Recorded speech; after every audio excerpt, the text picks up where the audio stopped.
Hey everyone, it's me Doomlink and welcome back to Doomlink's Random Hunts. It's currently part 69 for my video series and it is the 25th of April 2020 as I am recording this post-commentary.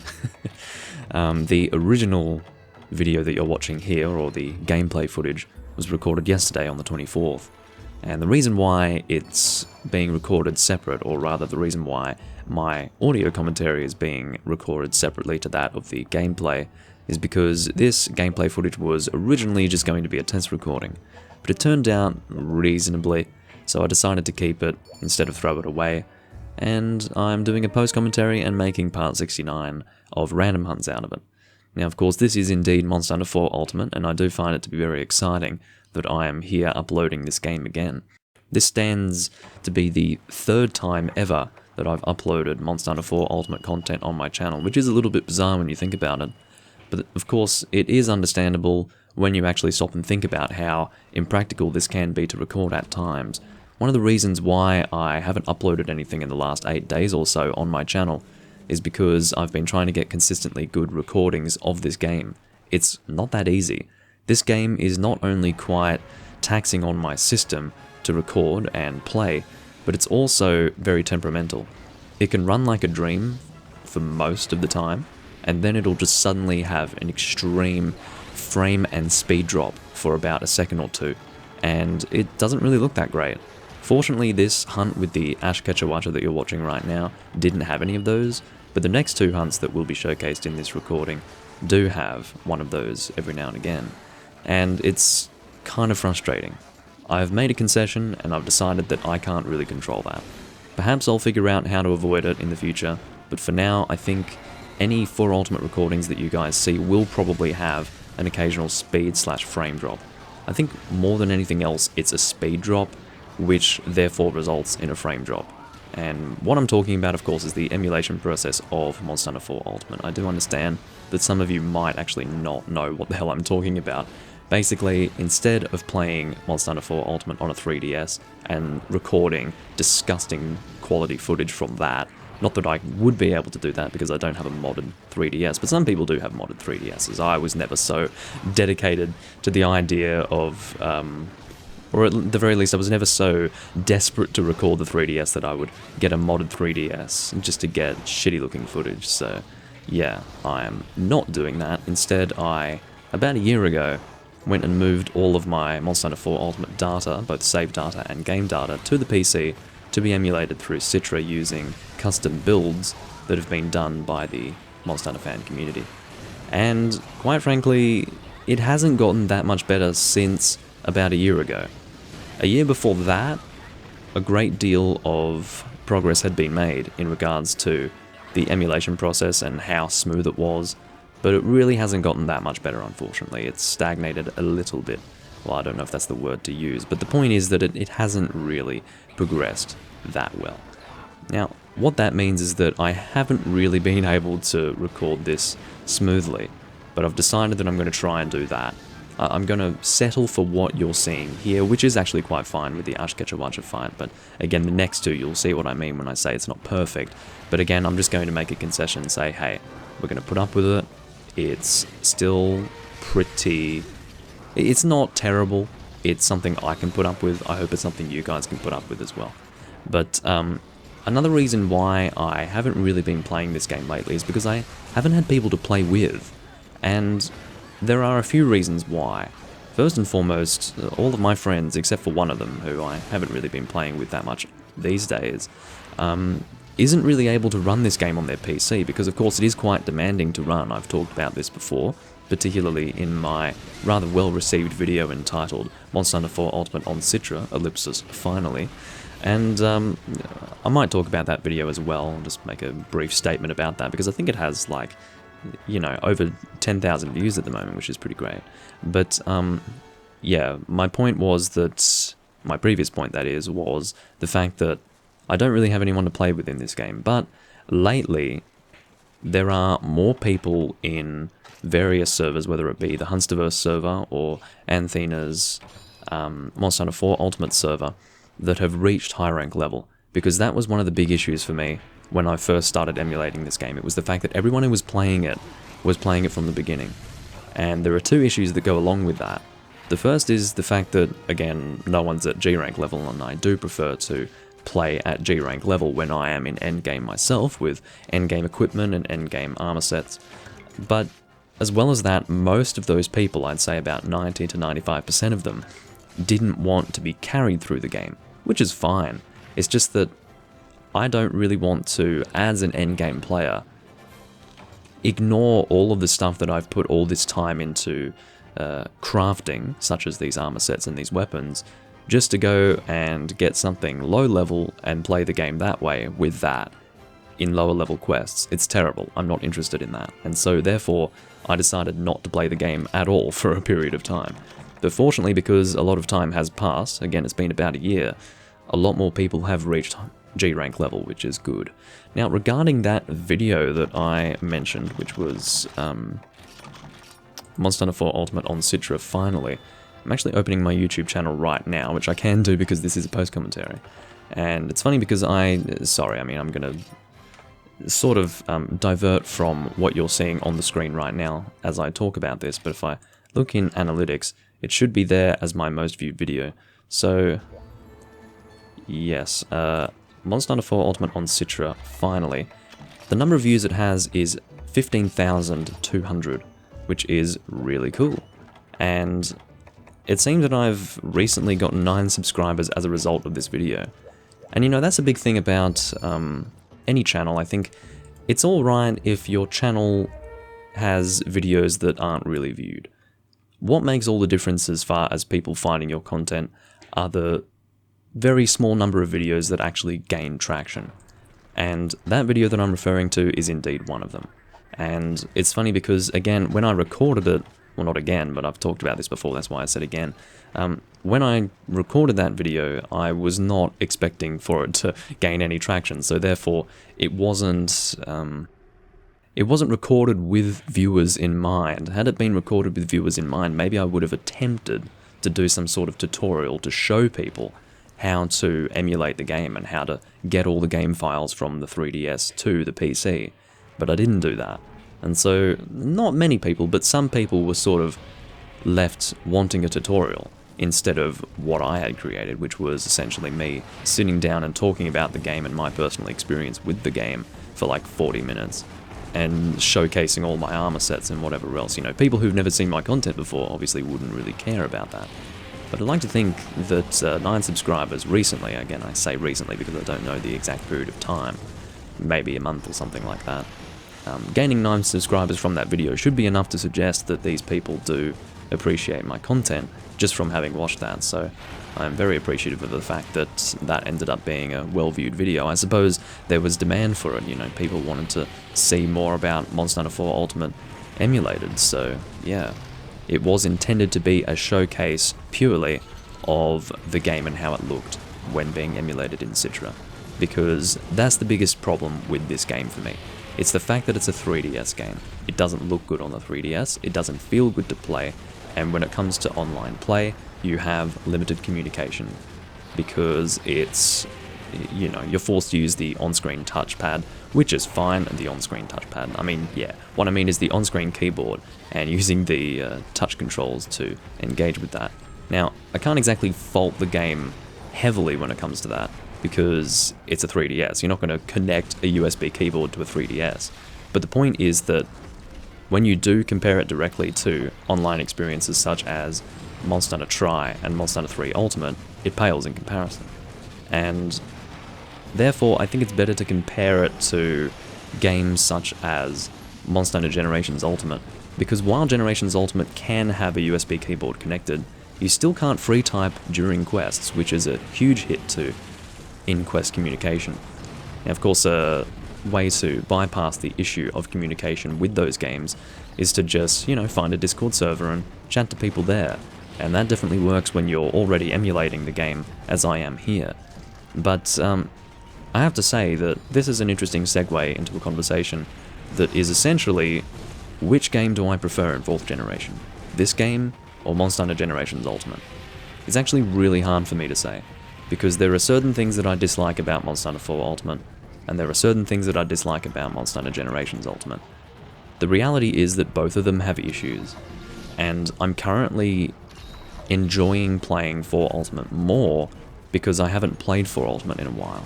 I think the game that I prefer is purely going to be dependent upon what I feel like playing at the time. I don't think that there is a solid objective decision that I can come to regarding which is better than the other, because Generations Ultimate is different in certain ways that I don't appreciate, but the difference between Generations Ultimate and this game is that I feel that the changes present in Generations Ultimate, at the very least the ones that bother me, are changes that I don't necessarily have to engage with. It's not going to completely change the way that I play the game.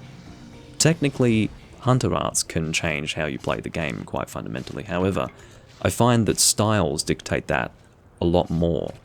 If you're going to use a style, the way that you use the weapon has changed completely. But as those of you are aware, or rather those of you who have watched my Generations Ultimate content are aware, I don't use styles. I stick strictly to guild style, because that's what I prefer. I treated Generations Ultimate as an opportunity to continue my 4 Ultimate experience in a way. So I wanted to have the same sort of gameplay experience, not using styles. Hunter Arts I don't mind using because I do think the game is balanced around the damage dealt by Hunter Arts. But I don't think the game is balanced around the damage dealt by styles. So therefore, I'm happy to use Hunter Arts. They're just a quick little thing, you know, quick animation to influence your hunt, and I don't feel that it's completely changing my experience, whereas styles will do that, absolutely. But again, I'm not forced to engage with that. As well as that, you have the Deviant quest system as your endgame, because if you think about it, doing EX Deviants, or rather attempting to get to EX Deviants, working the Deviant all the way up to EX level and then beating that EX, that is your endgame for Generations Ultimate. Again, I'm not forced to engage with that because I don't feel as if I'm going to be lacking as a hunter in terms of damage, in terms of effectiveness in a hunt, if I don't do the Deviant hunts. Like if I don't get a Deviant weapon, or if I don't get a Deviant armor set, I don't feel as if I'm inferior. However, the same cannot be said for the Monster Hunter 4 Ultimate Guild Quest endgame, which is effectively extending the system that you find with talismans to weapons and armor. And I think most people would agree that that's pretty fucking terrible, because most people are not fans of the talisman system that has existed in the game series since Tri, and has been in every single game since Tri, except for Monster Hunter World. And Monster Hunter World has its own issues, as we all know, regarding the decoration melding endgame. I don't know if that's still relevant, what I've just said there, because I haven't played World in over a year now. Well, not over a year, sorry. It's been about 7 or 8 months since I last played World, but or perhaps a little bit more than that. But the point is that the talisman system is a big stab in the dark, and people don't like that. I don't really like it that much either. I've grown very, very used to it, because I have, of course, some of you are probably aware that I played Tri as my first real hardcore Monster Hunter experience. I did play Freedom Unite first, but only put maybe, let's say, 80 hours or so into Freedom Unite, maybe 80 to 100 in Freedom Unite before I played Tri. And Tri, I played about 2,300 hours in that game, and there was like no content. So anything that was established in Tri just became part of my reality. It wasn't a problem to me. So therefore the talisman system was something that I just got used to and didn't have an issue with. However, a line is crossed when I have that same stab in the dark system of I want something, anything, just something good, and then I can make something out of that.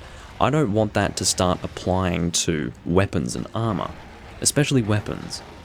But anyway, I could talk about that all day, but to refer to the hunt that we're in right now, I mean, I'm getting completely smacked around by this Tigrex, as you can tell. He's catching me in his movements quite a bit. But I'm actually using one of the armor sets that sort of ruined the game in the online. I'm using it just for the sake of demonstrating it, because I did decide that I would actually use this recording that you're watching here by this time in the hunt, so I thought that I would demonstrate this because I knew what kind of discussions or conversations I'd be having while doing this post commentary, so I thought, well, it would be good to demonstrate this as well. It's the fact that mounting in this game is broken, and some of you probably don't even know this because you haven't played 4 Ultimate, but Monster Hunter 4 was the first time that mounting appeared in the series because 4th generation introduced verticality, and with verticality came the mounting system. And Monster Hunter 4 Ultimate was a continuation of Monster Hunter 4, of course. It was the G-Rank version, and I don't think they changed the mounting system at all from 4 to 4 Ultimate. They may have, but I can tell you now they certainly didn't balance it properly. If they had that on the agenda, they failed completely, because Monster Hunter 4 Ultimate is broken when it comes to mounting. I believe that there are 3 skill levels for the mounting skill. It's something like Mounting Expert, Mounting Master, Rodeo God. I have Rodeo God. I believe it works something like the first 2 mount hits that you get off will mount the monster, and then it multiplies by 2 each time. So next time you'll just need 4 hits, and if you can see how fast I can actually achieve mounting hits with the Insect Glaive, you will see that it is not difficult at all to get that off. And if you've got 2 people, the monster will be mounted constantly until the monster is dead. Fortunately, I'm only 1 person, so it's only going to get mounted extremely often as opposed to for the entire hunt. But it really did ruin the balance of the game to have such a terribly imbalanced system such as the mount system. I mean, look at this. It's ridiculous. And this isn't even scratching the surface of what you can do with mounts in this game. It's crazy. But I do use Insect Glaive from time to time, but you know, Rodeo God is crazy, and it was easily achievable to get Rodeo God with this particular armor set because it is an innate skill of the set. I can't remember the actual skills of this set that I'm wearing right now. It's something like Rodeo God, high grade earplugs, steady hand, possibly sharpness +1, I don't know, but I did have the quests, the skills listed before the quest on screen, so yeah, feel free to go back and, oh, it was Challenger +2 as well. I don't know if sharpness +1 was actually in there, but I think it was, because I don't think I can actually get purple sharpness with the Crimson Fatalis Insect Glaive, so innately that is, so I probably do have sharpness +1 as well. Long story short, this set is crazy, and most of the reason why it's crazy is not due to a talisman, it's due to the fact that the set is just ridiculous. And it's essentially designed to ruin all fights. The first time that I really discovered that the mounting system was broken in this game and was just going too far, I mean, I sort of realized it before this point, but the final straw was when I had my first Fatalis experience in this game. For those of you who played Monster Hunter 4 Ultimate early on, you would know that Fatalis was not in the game until quite a few months into its lifespan. Probably about a year into its lifespan, in fact. I can't remember exactly, but it was a little while. They had certain monsters that were hidden behind event quests that were released after the game came out. And the Fatalis monsters were one of those monsters. And you had some people walking around with, you know, full white Fatalis armor set long before white Fatalis was actually a quest that you could access, and so you could easily find out the people who were modding their game. But Black Fatalis came out, and I remember my first experience with him after being so excited to fight him again in a new generation to see how he had changed, and to experience the King of Elder Dragons again. The group that I was with, 2 of them were using Rodeo God Insect Glaive, and Fatalis was dead in less than 5 minutes after we basically mount spammed him. And I was left going, wow, that was pathetic. And the mounting system in this game is pathetic. It shouldn't be possible to do that. But anyway, that's my little brief story when it comes to why I really got sick of the mounting system in 4 Ultimate. Wasn't really enough to ruin the game for me, but yeah, the guild quest system really did sort of ruin the game for me. And I didn't really get a chance to go into that deeply, because I'm sort of at the end of my recording here. But regardless, I thank you all for watching, and I will see you in the next Random Hunts video for Monster Hunter 4 Ultimate, which should be part 70, because I'm thinking I should do some more 4 Ultimate content. I would like the next recording to not be a post-commentary, but there's nothing wrong with it being a post-commentary, I suppose. I can very easily just sit here and crap on about stuff. But regardless, I will see you guys in part 70. It is the 25th of April 2020 as I'm recording the post-commentary, and I will see you guys next time. Bye-bye.